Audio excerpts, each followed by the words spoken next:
Yeah, so if a child is showing body parts to another child, that's of course a great fear for parents, and then the schools have to deal with it. So a first question is it normal? And then a second question is, what do we do after it's been done? So for the first question, I would always say if it's highly sexual and it's become very promiscuous, it's possibility of sexual abuse, we want to look at that. We need counseling help to look at that and professionals for that. But if it's not that, it's probably well within the range of normal. They're getting hit by a lot of hormones, they're getting hit by imagination, and they are trying to become adults, and they've seen it everywhere.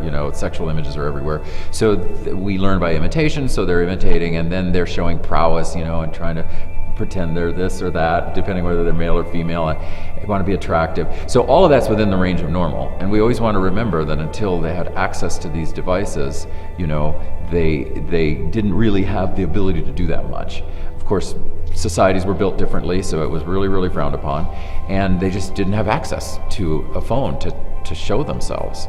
So I would say it is within the range of normal. However, it's not behavior we can countenance. I think we have to talk about grounding, taking phones away, all of those things, because it's so dangerous. It's child pornography, possibly. Parents can get in legal trouble. The kids, it's on there forever. So I would say significant consequences to train them out of that behavior. But I don't know that I would shame them as if they are immoral, terrible people for doing it, because they're kids, and if we give them a toy, they will probably in some way, if we give them the freedom to sexualize the toy, they will experiment and try it out to see what it feels like.